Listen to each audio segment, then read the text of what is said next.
really exciting about this project is it really came about because a former client of ours who is still connected to Lund alumni programs wanted to tell her story. She wanted a way to tell it on a larger scale and connected us with the Vermont Department of Health, who had funding but no time for a project. She had a story but needed the infrastructure to be able to tell that story on a larger scale. Ashley helped us recruit additional participants so that we have kind of statewide representation. Not all of the participants have gone through Lund programs, which we also love. We get to see how other recovery and treatment programs are supporting folks across the state. I've lost a lot of people in my life, especially since I've been in recovery. And a lot of those are women that I lived with at Lund that passed away that were moms. And a lot of them they died because they were feeling shameful. They didn't want to talk about that they had slipped or they had relapsed. And because of that, they're gone. And that's another reason why I want to use my voice and recover loudly, because if we recover loudly, others won't die quietly. And that's something that's very important to me. I lost a sister to addiction. I've lost a cousin. I have lost so many other sisters in arms. It's a lot. And I want, and there is another way. It's not easy. I won't try to pretend like this has been a great 9 years, because it's not. It's a hard. Also, of why I wanted to do this project is because it's important to me now that I've found stable recovery to be somebody that can kind of reach out and help other people find their way as well. You're not alone. You can get through this. Things are hard in recovery, yes, but things are harder when you're doing drugs. Things are harder when you're drinking and it's taking over your life. There's Recovery is not a one straight line. It's like a roller coaster. It's up and down, and there's days that I still want to pick up. I have dreams about doing drugs and getting drunk, and sometimes I'm like, that sounds amazing. But in reality, I wouldn't be where I am today. I wouldn't have my kids. I probably wouldn't even be alive, to be honest. And so I think recovery is not the answer to solving everything, but a bad day in recovery, this is something my sponsor told me, your worst day in recovery is still your best day versus you being an addiction.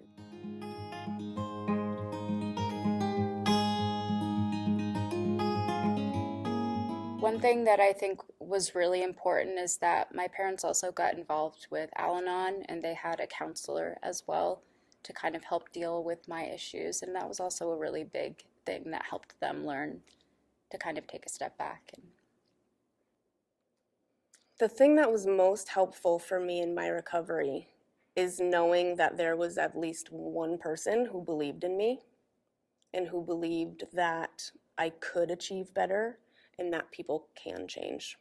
That was my daughter's juvenile court attorney, who she was appointed immediately after her birth when I lost custody to the state of Vermont. And she came to the hospital room and she introduced herself to me and she informed me of what was about to happen. And then she proceeded to sit with me for 3 hours when she didn't have to, so I could hold my baby and have more time with her. She allowed me to take a nap while holding my baby, and when I woke up, she was still sitting there. She talked with me every other day for the entire 6-month length of time that I was in prison to reaffirm me that she was on my side, to give me updates on how my baby was doing. And I was mindfully aware during this time she didn't have to do all of that. And she did, out of the kindness of her heart. And we are still in communication to this day. We send each other emails with updates, and she expresses how proud she is, and I express my gratitude for her being that one person that believed in me just enough so I would believe in myself. I think kindness and people holding space for my recovery was the most important piece. I think my mom specifically, being able to hold that space for me was really critical. But also having a community of people that really believed that I could find recovery, and that as I kind of moved forward was rallying around me and helping me to find my way was super, super helpful. Programming like Al-Anon is amazing because they'll help. Just the community part of it, I think, is important. I found that by living at Lund because I thought I was all alone. I'm like, nobody's going through the stuff that I'm going through. There's no way. And then I moved into a building with 26 women going through the stuff that I was going through. So that's how I learned about like the community aspect of it is so important. First, it was Lund, being at Lund. The staff they were very, very like they were just, they were very aware of like trauma and addiction and how it kind of cycles itself. And so they were really gentle with us. They were very loving. The words that they used were loving and comforting. We used to get like these kudos cards, and they would say certain things on them. You did amazing today, and I would post them on the wall. And so that helped me get through like my first year. Helped me, and I also had like a lot of friends from Connecticut and family and my mom. They were all really, really encouraging. And then eventually I met my sponsor. I had tons of sponsors that were encouraging and amazing, but I found the one that I still have today. And she's just, everything that she says to me is from a place of love. Every time she hangs up, I love you, Jen, you're doing amazing. And I think I needed to hear those things to feel like, okay, I can be loved. And so, yeah.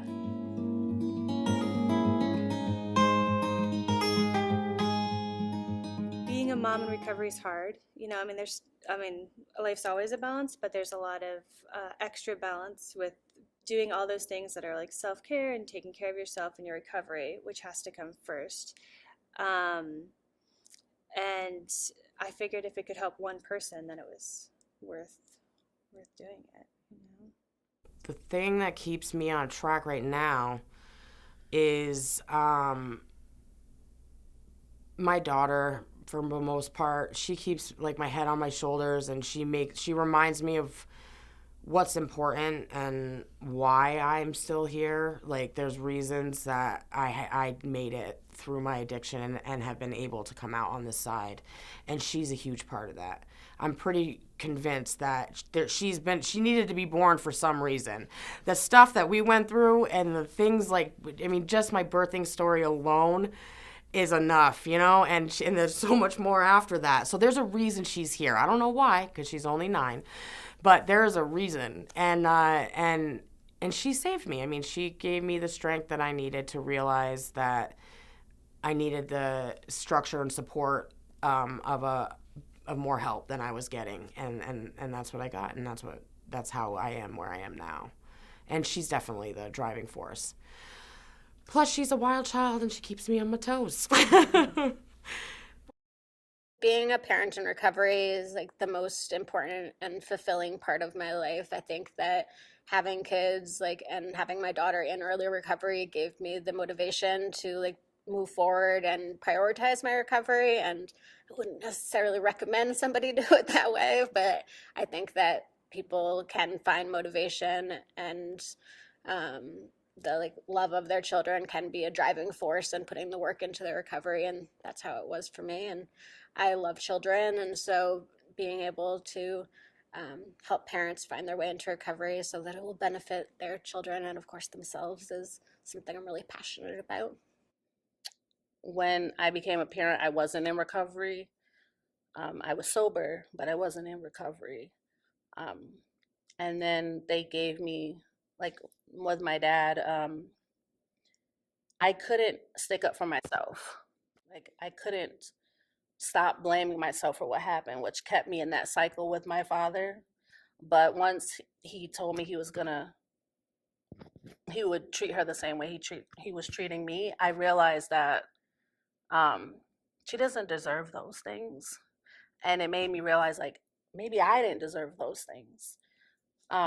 So they've given me I don't know how to say, they're not the reason why I'm sober, but they give me a reason to be sober. Yeah, I couldn't base my recovery on my children, but they're part of my recovery. They give me life. They help me realize that what kind of love a child should get and how important it is for a child to be safe. Children are vulnerable, and whoever's taking care of them, they need to be the person that keeps them safe. And I didn't have that from my father. So I learned that from my kids.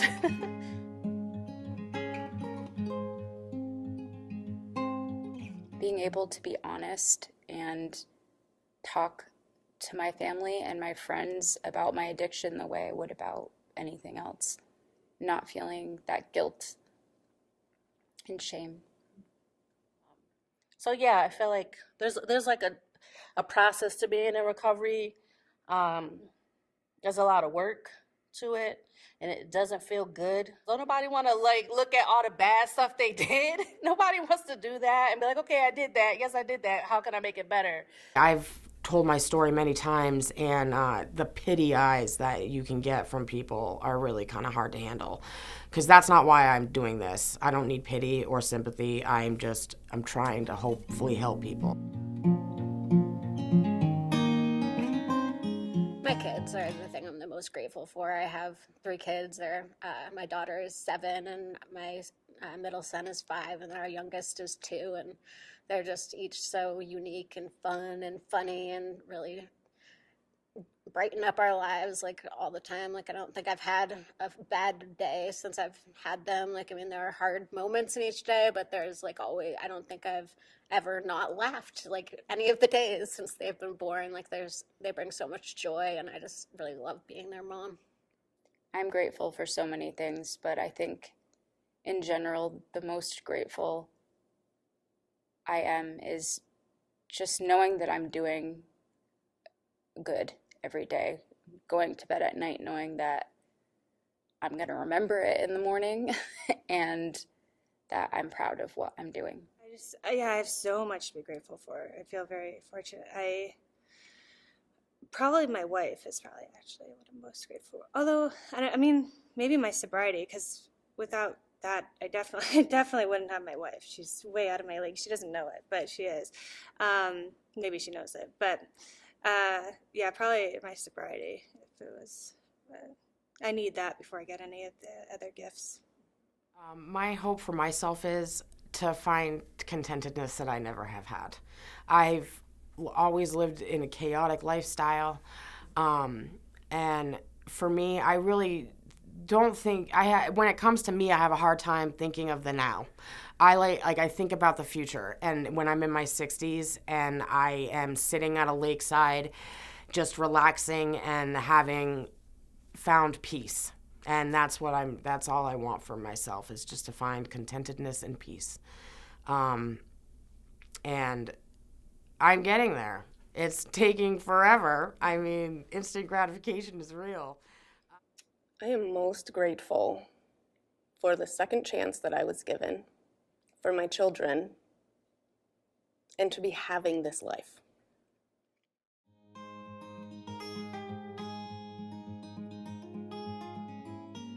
Just keep going on that train. And if you need help that day, call 1,000 people, call 100 people. Don't feel like you're bothering people. Call the right people though. Don't, call healthy connections, and keep your circle.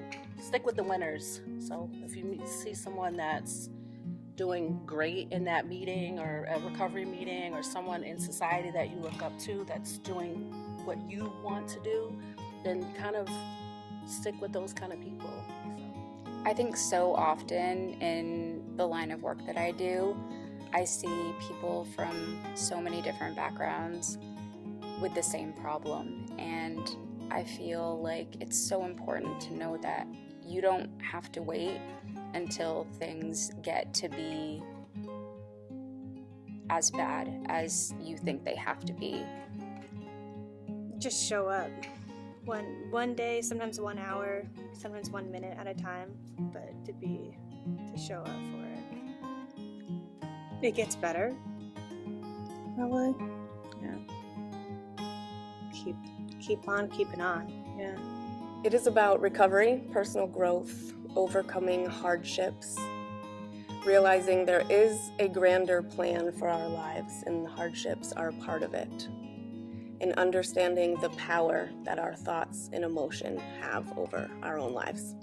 I want folks to know that there is still hope if somebody is continuing to have relapses, and also if it isn't somebody's experience that they get sober the first time doesn't mean that they can't eventually find their way into lasting and stable recovery. People being okay with telling their story, because everybody does stuff, everybody makes mistakes, and everybody makes bad choices. And I feel like what it is at the end of the day is how you move forward from those mistakes and bad choices. Because, choices are made in a moment, and those moments are fleeting. And if you can just, learn from them and move forward and grow and try to not feel as bad about it, then that would be good. If my story helps with that, then that's all I want.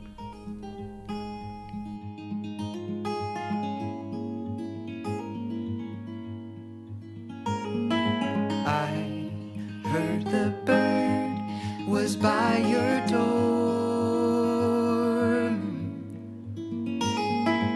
lurking for your return from the freezing shore.